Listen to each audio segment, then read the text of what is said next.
국내외를 막론하고 한인 그리스도인들 가운데에 소위 보수 신앙을 가지신 분들이라고 자처하시는 분들이 참 많습니다. 그분들이 존경받지 못합니다. 대부분의 보수 신앙을 가졌다고 자랑하시는 분들은 X의 윗부분밖에 없습니다. 대개 세상이 어떻게 돌아가든지 내 자식 잘 되고 외국 유학 보내어서 좋은 스펙 쌓고 내 사업 잘 되고 내 아파트 평수 넓히고 내 자동차 좋은 거 사고 공무원이면 내가 관직이 올라가면 내가 복 받았다고 간증합니다. 세상 사람들이 그런 크리스천 존경하지 않습니다. 그분들에게는 X 윗부분밖에 없으니까 하나님은 언제나 내 하나님이죠. 그런 신앙을 가진 사람들 사이에서는 나의 하나님과 너의 하나님이 달라요. 왜? 하나님은 10사람이 있으면 10사람 다 내 하나님이거든요. 그 말은 바꾸어 말하면 자기가 하나님이 되어 있는 것이죠. 국내외를 막론하고 소위 나는 진보 신앙을 가지고 있다라고 표방하는 사람들도 있습니다. 그분들도 존경받지 못합니다. 자기가 진보 신앙을 가졌다고 주장하고 내세우는 분들은 X의 윗부분이 없습니다. 아랫부분만 있습니다. 사람들에게 관심은 있는데 이타적인 삶을 살고 싶은데 그 출발점이 X의 윗부분, 하나님이 아니라 X의 아랫부분, 나 자신으로부터 시작돼요. 그러니까 나의 정의와 너의 정의가 다릅니다. 나의 공의와 너의 공의가 달라요. 그러니까 진보주의자들은 끊임없이 분열합니다. 그리스도인들은 보수주의자도 아니고 진보주의자도 아니고 X, 위와 아래가 정확하게 일치하는 예수쟁이들이어야 합니다. 그때 그 성숙한 그리스도인들을 통해서 X이신 예수의 생명이 전해지는 것입니다. 여러분, 바울의 삶을 한번 보십시오. 바울은 예수 믿는 사람들을 수색하고 체포하고 연행하고 투옥시키는 것을 천직으로 삼던 사람입니다. 그 사람이 성품이 나쁜 사람이어서 태어날 때부터 포악한 사람이어서 아닙니다. X의 밑부분, 하나님을 사랑하는 것밖에 몰랐습니다. 하나님이 어떤 분인지 모르고 유대 율법주의가 이야기하는 유대 율법주의가 만들어낸 그 하나님의 허상에 자기 인생을 바친 젊은이였습니다. 그래서 그 하나님을 위해서 그는 사람들 체포하고 박해하는 것을 조금도 그립게 하지 않았습니다.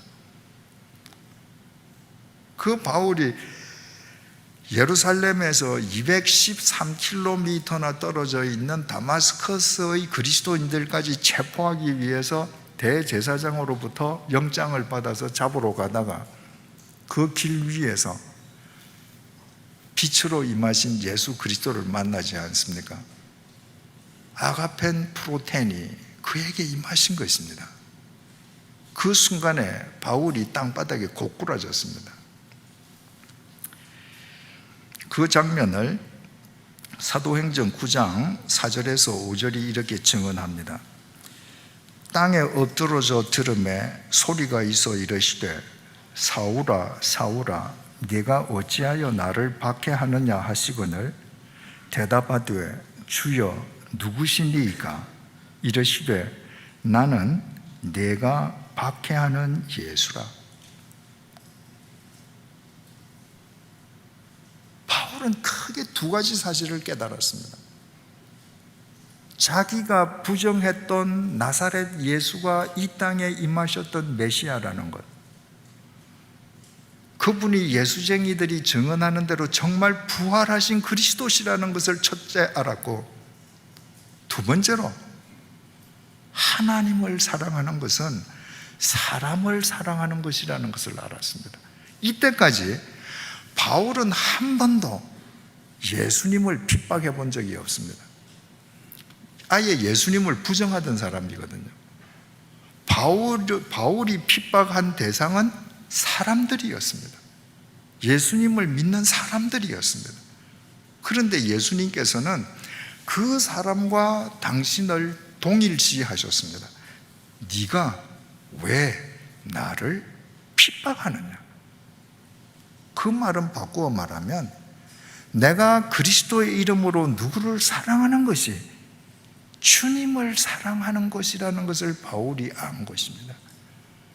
이 이후로 바울의 일생을 한 글자로 표현하면 뭐가 됩니까? X입니다. 주님께서 아가펜 프로텐으로 바울을 건져주신 것 X 윗부분입니다. 여러분, 바울이 다메섹 도상에서 주님의 그 아가펜 프로텐의 구원의 은혜를 입을 때 바울이 혼자 있었던 것 아닙니다. 분명히 그 자리에는 바울의 일행이 바울과 함께 있었습니다. 그런데 하나님의 아가펜 프로텐은 정확하게 핀셋으로 집어내듯이 바울에게만 딱 임하셔서 그를 불러내셨습니다. 바울이 제일 윤리적이었기 때문에, 도덕적이기 때문에 아닙니다. 바울은 지금 예수 믿는 사람 연행해서 체포해서 예루살렘 감옥에 투옥시키려는 그 체포조의 우두머리입니다. 그런데 주님께서 불러내신 거예요. 그 하나님의 사랑에 빚진 자로서 그 빚을 바울은 일평생 사람들에게 갚기 위해서, 바꾸어 말해서 X의 아랫부분을 위해서 자기 생을 걸었습니다. 로마서 1장 14절입니다. 헬라인이나 야만인이나 지혜 있는 자나 어리석은 자에게 다 내가 빚진 자나. 바울이 그렇게 일평생 지중해 세계를 누비고 다녔던 것은 하나님에게 진 사랑의 빚을 사람에게 갚기 위해서, 바꾸어 말해서 X의 아랫부분을 위함인데,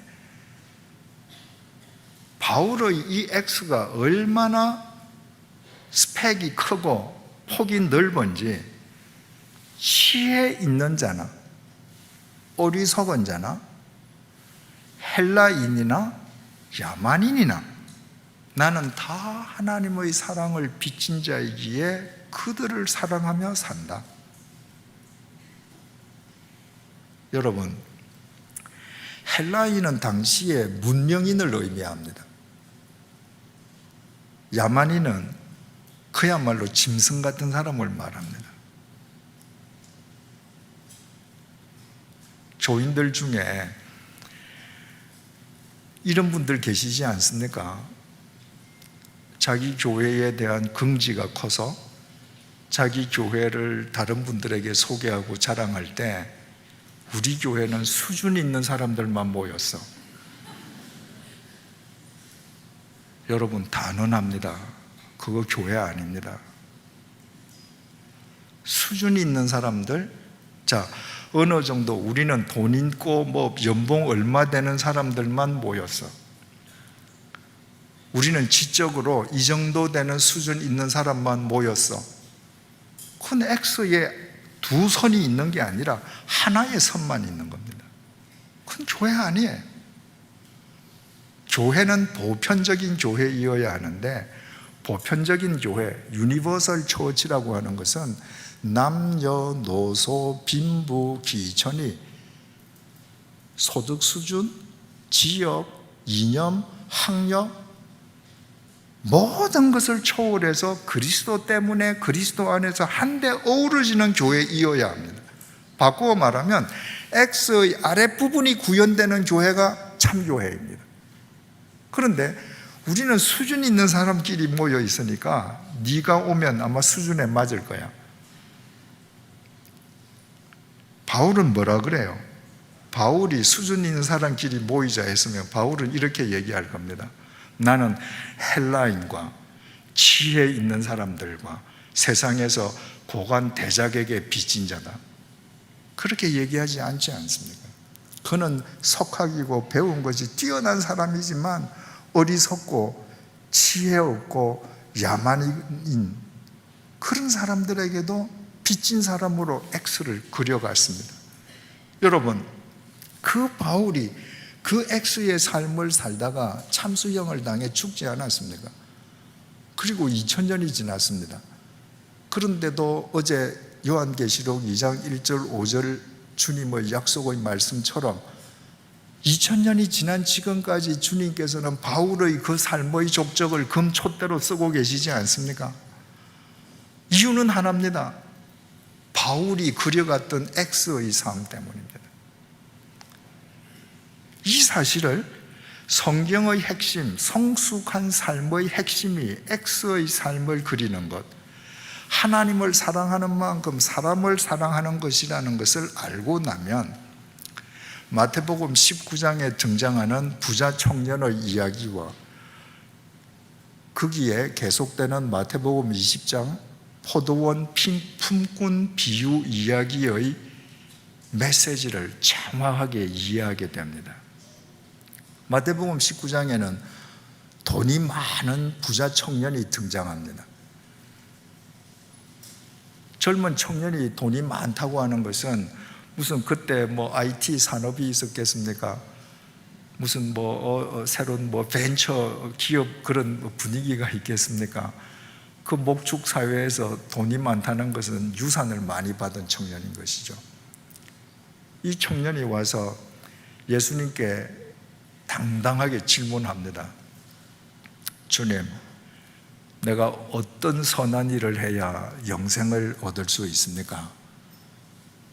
아까 바리새인이 예수님에게 율법 중에 어느 계명이 제일 큽니까? 라고 물은 것이 정말 답을 얻기 위해서가 아니라 주님 앞에서 자기를 과시하기 위함이었던 것처럼 이 청년도 정말 예수님의 답을 얻기 위함이 아니라 예수님 앞에서 자기를 과시하기 위해서 질문을 던지는 것을 예수님이 아셨습니다.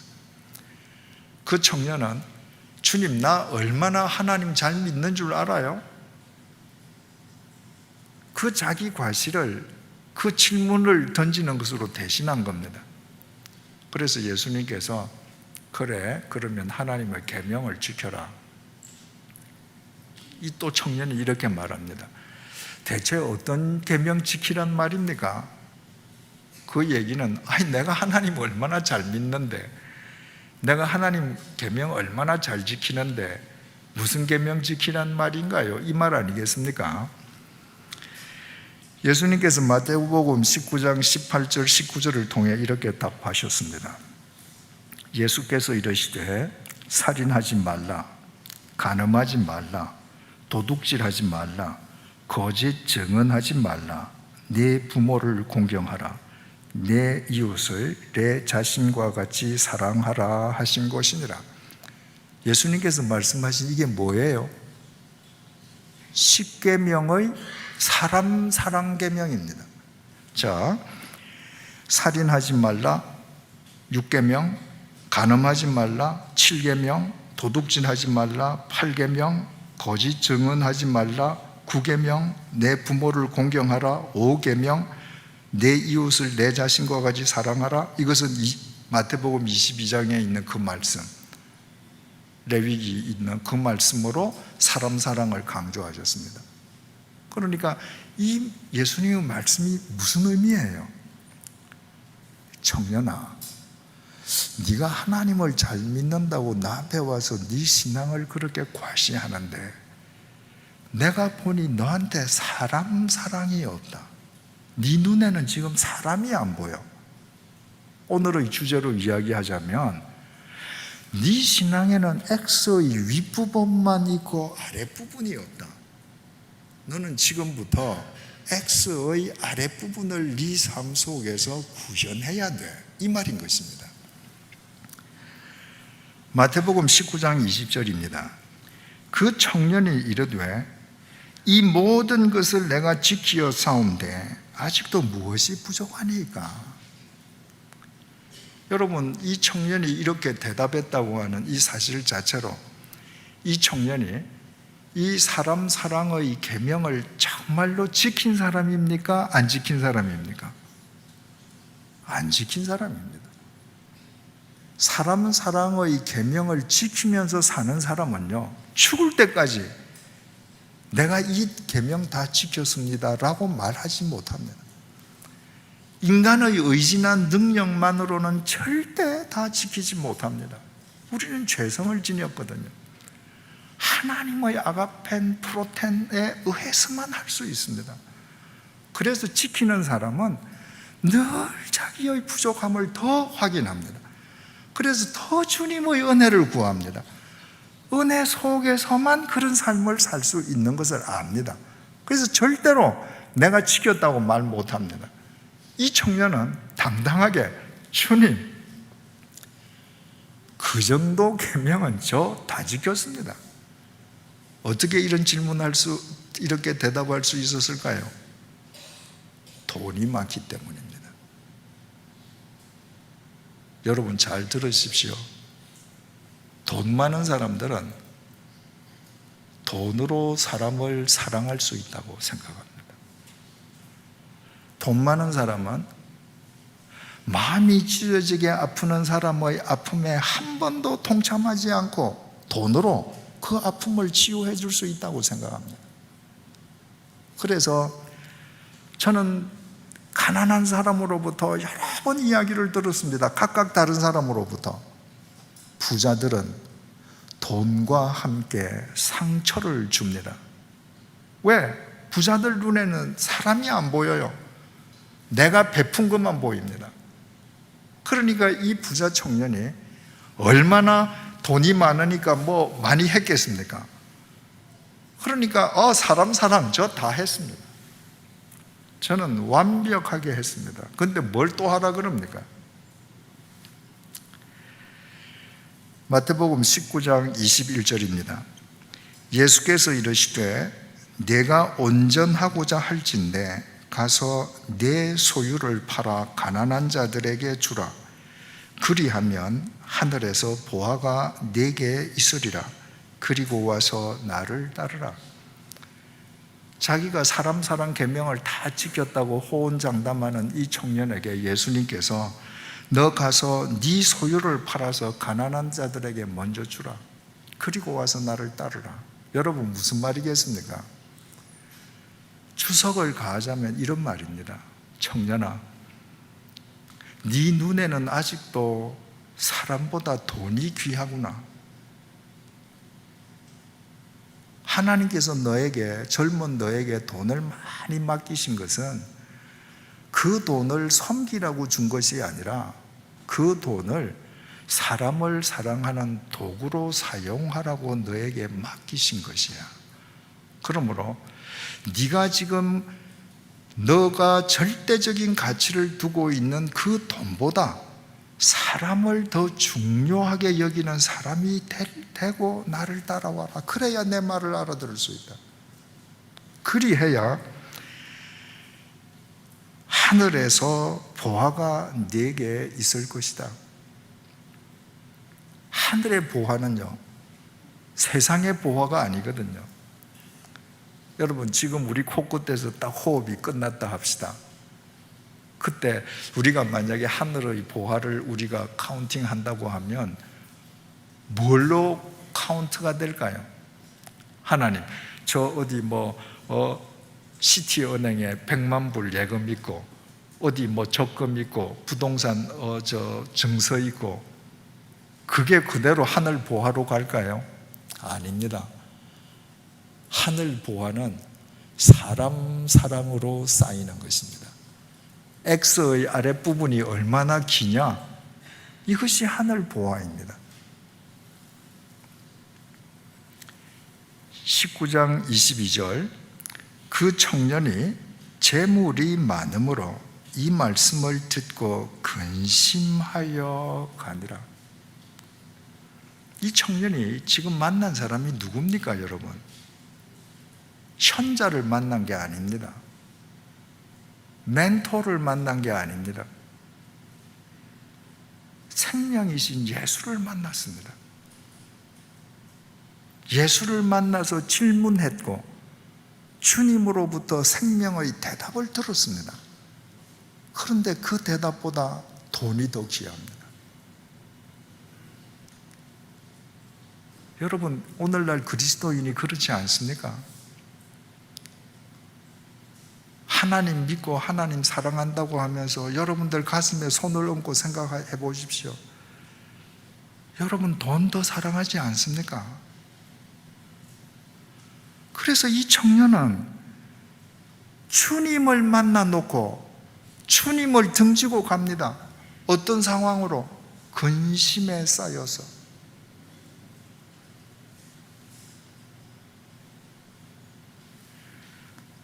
사도행전 4장 32절에서 35절이 이렇게 증언합니다. 그러니까 초대교회의 특성을 전해주는 내용인데 우리가 잘 알죠. 믿는 무리가 한 마음과 한 뜻이 되어 모든 물건을 서로 통용하고 자기 재물을 조금이라도 자기 것이라 하는 이가 하나도 없더라. 초대교인들은 돈보다 사람을 중요하게 여겼습니다. 그래서 자기네들이 무슨 재물이 있든지 다 내어놓고 유무상통했습니다. 어떻게 이렇게 할 수 있었는가? 33절, 사도들이 큰 권능으로 주 예수의 부활을 증언하니 무리가 큰 은혜를 받아 그 중에 가난한 사람이 없으니 이는 밭과 집 있는 자는 팔아 그 판 것의 값을 가져다가 사도들의 발 앞에 두매 그들이 각 사람의 필요를 따라 나누어 줌이라. 초대교회 교인들은 돈보다 사람을 중요하게 여겨서 자신들의 재물을 다 팔아서 그 재물로 사람들을 사랑하는 수단으로 삼았습니다. 그러니까 그들은 주님의 아가펜 프로텐을 받은 이 X의 윗부분의 종착역이 아니라 각자 통로가 되어서 그들이 가진 재물을 수단 삼아서 X의 아랫부분을 그려간 것입니다. 그런데 중요한 사실은 이들이 자기들의 재물을 팔아서 밭을 팔고 집을 팔아서 그 재물을 돈으로 바꾸어서 그 재물을 사도들의 손에 쥐어줬다. 아닙니다. 발 앞에 내려뒀습니다. 이 교인들이 집을 팔아서 거금을 가져오니까 사도들이 아이고 그렇게 이 큰 금액을 헌금하더니 손으로 안 받았습니다. 발 앞에 내려놨습니다. 여러분, 우리가 신앙인으로 살아간다고 하는 것은 우리가 관계 맺는 모든 사람, 모든 것과의 위치를 바르게 설정하는 것입니다. 하나님, 우리의 머리 위에 계셔야 합니다. 사람, 우리 앞에 있어야 합니다. 대등해야 합니다. 물질, 내 발밑에 있어야 합니다. 물질, 이건 수단이에요. 오늘날 그리스도인은 어떻습니까? 물질이 머리 위에 있습니다. 사람 발밑에 있습니다. 물질을 위한 도구예요, 사람이. 거꾸로 되죠.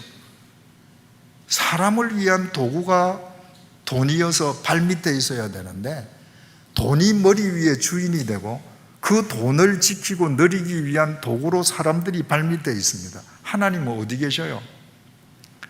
가끔은 내 앞에 계시다가 더 자주는 내 밑에 계셔요. 얼마나 우리 야단쳐요. 어제 이스라엘 백성들 보세요. 어찌하여 이런 곳에 데리고 와서 에집트에는 매장지가 없느뇨? 여러분, 하나님을 내 머리에 모시고 사람을 대등하게 내 앞에 두고 물질을 내 발밑에 둘 때 하나님의 그 인격이 나를 타고 내려서 물질로 내려갑니다. 그때 물질인 이 생명이 없는 그 물질이 나의 인격을 대변하는 인격의 통로가 되어서 사람을 살리는 도구가 됩니다. 그런데 비인격적인 물질을 내 머리에 두니까 그 비인격성이 나를 지배합니다. 비인격성의 노예가 된 내가 사람을 사람으로 보겠습니까? 내 삶 속에 X의 아랫부분이 구현되겠습니까? 비인격적인 내가 하나님을 하나님으로 모시겠습니까? 이 부자 청년이 예수님을 만나고서도 그 예수님을 머리 위에 모시지 못하고 자기가 그동안 주인으로 모셨던 돈을 머리 위에 이고 여전히 근심하면서 돌아갔습니다. 여러분, 우리의 근심은 모두 매사를 바른 위치로 설정하지 못한 데서 일어납니다. 오늘부터라도 하나님을 머리 위에 모시고 사람을 내 눈앞에 두고 물질을 내 발 아래에 두는 바른 위치를 설정하면 그 근심은 없어지는 것입니다.